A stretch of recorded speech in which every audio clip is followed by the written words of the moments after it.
Ring, ring, ring.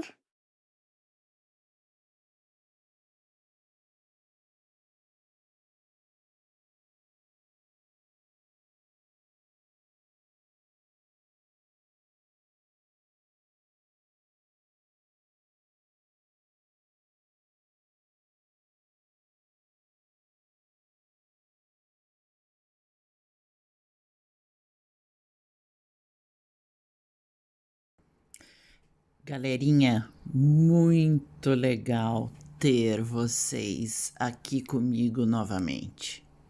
E nós vamos começar com a Jaycee Lee Dugard.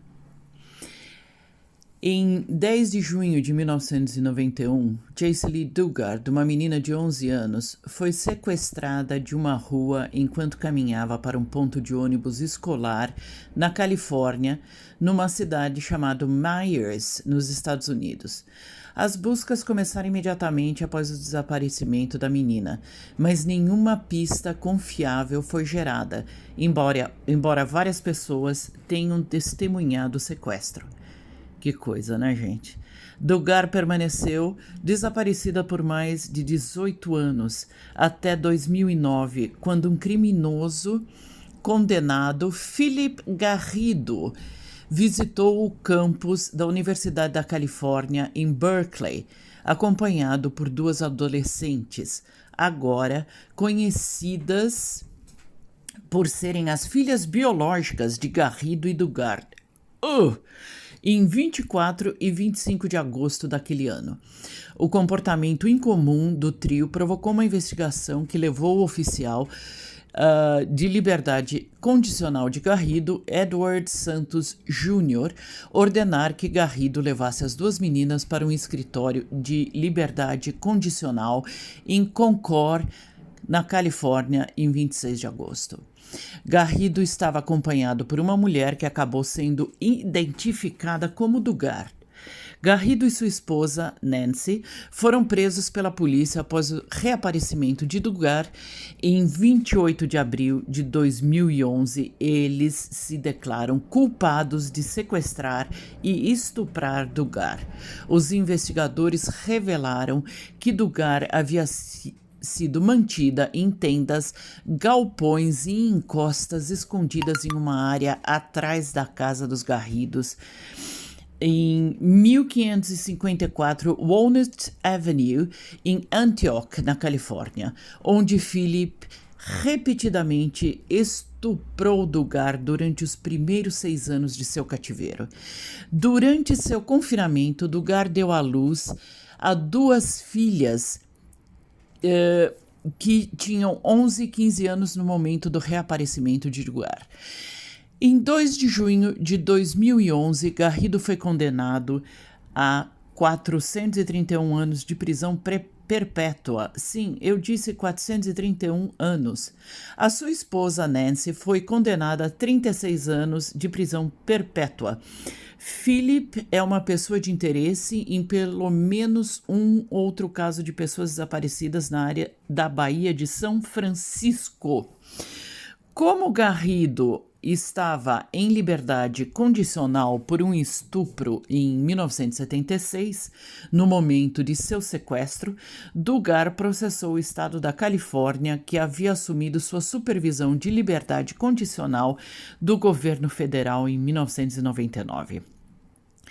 Por causa dos numerosos lapsos cometidos pela aplicação da lei que contribuíram para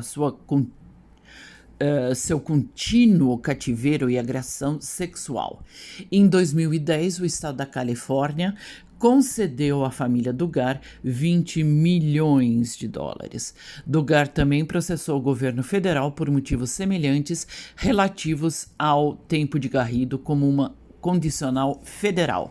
Mas em uma decisão, o 9º Tribunal de Apelações do Circuito dos Estados Unidos rejeitou esse processo porque Garrido não a havia vitimado no momento em que foi colocado sob a supervisão do Sistema Federal de Liberdade Condicional e que, como resultado disso, não havia como antecipar que ela se tornasse vítima.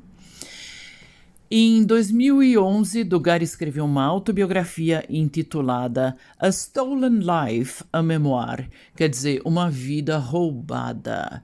Seu segundo livro, Freedom, My Book of Firsts, foi publicado em 2016.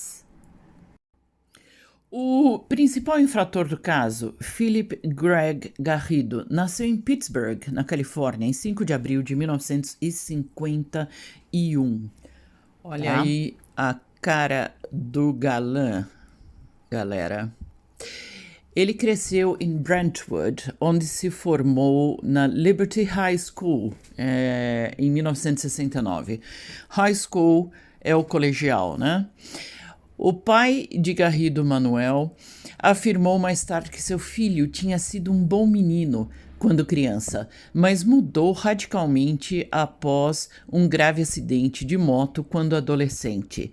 Ele se voltou para o uso de drogas, principalmente metanfetamina e o LSD. Em depoimento posterior ao tribunal, Garrido admitiu que habitualmente se masturbava em seu carro ao lado de escolas primárias e secundárias enquanto observava meninas. Em 1972, ele foi preso e acusado de estuprar repetidamente uma menina de 14 anos depois de lhe dar barbitúricos, mas o caso não foi a julgamento depois que a menina se recusou a testemunhar. No ano seguinte, ele se casou com sua colega de escola, Christine Murphy, que o acusou de violência doméstica e alegou que ele a sequestrou quando ela tentou deixá-lo. Em 1976, Garrido sequestrou Catherine Calloway, de 25 anos, em South Lake Tahoe, na Califórnia. Ele a levou para um armazém em Reno, que fica em Nevada, onde a estuprou por 5 horas e meia. Quando um policial notou um carro estacionado do lado de fora do armazém e em seguida uma fechadura quebrada em sua porta, ele bateu na porta e foi recebido por Garrido. Calloway então surgiu e pediu ajuda. Garrido foi prontamente preso. Em uma avaliação psiquiátrica ordenada pelo tribunal em 1976, Garrido foi diagnosticado como um desviante sexual e abusador crônico de drogas. O psiquiatra recomendou que um exame neurológico fosse realizado porque o uso crônico de drogas de Garrido poderia ser responsável, em parte, por seu desvio sexual misto ou múltiplo. Ele foi então avaliado pelo neurologista Albert F. Peterman, cuja impressão diagnóstica foi que Garrido mostrou evidências consideráveis de ansiedade e depressão e transtorno de personalidade. Ele foi condenado em 9 de março de 1977 e começou a cumprir uma sentença federal de 50 anos em 30 de junho daquele ano na penitenciária de Leavenworth, no Kansas. Em Leavenworth, Garrido conheceu Nancy Bocanegra, a ofensa secundária no sequestro de Dugard, que estava visitando seu tio, outro prisioneiro. Em 5 de outubro de 1981, ele e Bocanegra se casaram na prisão. Em 22 de janeiro de 1988, Garrido foi libertado de Leavenworth para a prisão estadual de Nevada, onde cumpriu 7 anos de uma sentença de 5 anos à prisão perpétua em Nevada.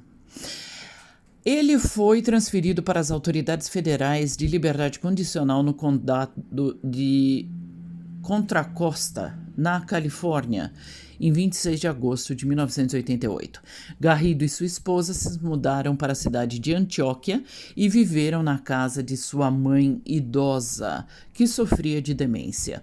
Como condicional, Garrido usava uma tornozeleira habilitada para GPS e era regularmente visitado por oficiais de liberdade condicional, delegados do xerife local e agentes federais. Em 10 de junho de 1991, a mãe de Dugard, que trabalhava como tipógrafa em uma gráfica, saiu para o trabalho no início do dia. Dugard, que tinha 11 anos na época, usava sua roupa favorita, toda rosa, enquanto subia a colina de sua casa, contra o tráfego, para pegar o ônibus escolar. Quando ela estava na metade do caminho até a colina, um carro cinza se aproximou dela. Ela pensou que o homem que dirigiu o carro estava parando para pedir instruções. Essa daí é a esposa do galã, a Nancy Bocanegra, Nancy Garrido. O motorista, Philip Garrido, rolou a janela, né? E pegou, então, a Dugard,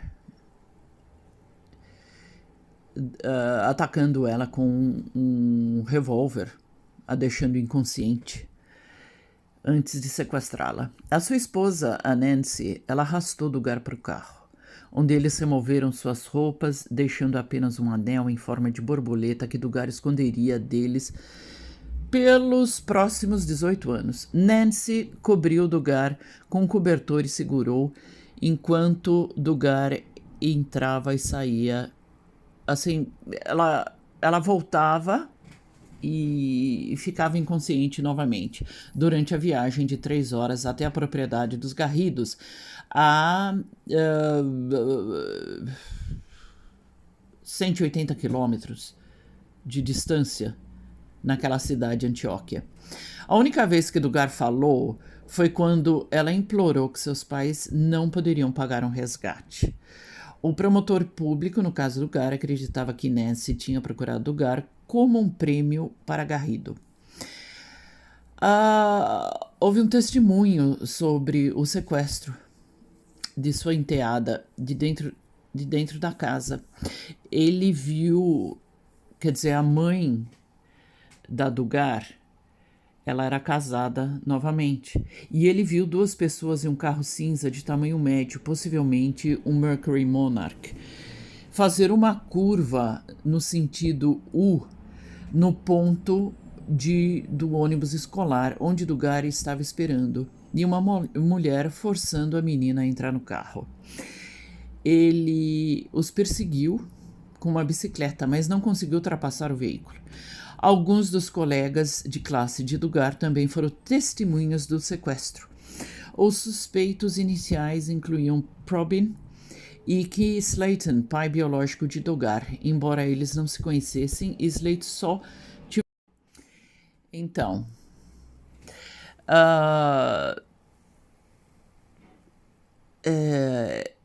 ele... e Slayton só tivesse tido um breve relacionamento com a mãe de Dugard em 1979, sem saber que ele tinha um filho. Probyn fez e passou por vários testes de polígrafo e Slayton também foi rapidamente inocentado de suspeitas. No entanto, o sequestro levou ao rompimento do casal de Terry e Probyn. Quer dizer, então, apesar do padrasto da menina ter visto o rapto dela da janela de casa, quando a menina estava indo tomar o ônibus escolar no ponto de ônibus, quer dizer, ela ainda estava bem perto da casa dela, as suspeitas inicialmente caíram sobre o padrasto dela. E também sobre um outro relacionamento que a mãe dela havia tido. A polícia, então, caíram em cima dos dois. Mas por algum motivo, então, eles foram inocentados. Bom, por algum motivo, porque realmente não haviam sido eles, né? Nenhum dos dois. E veja bem,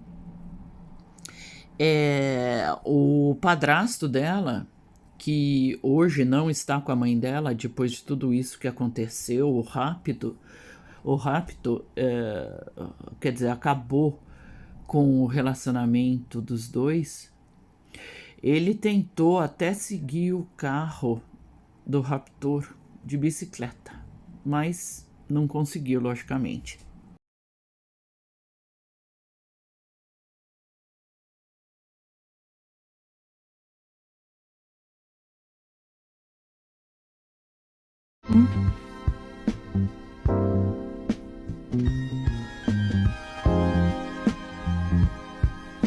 Me too.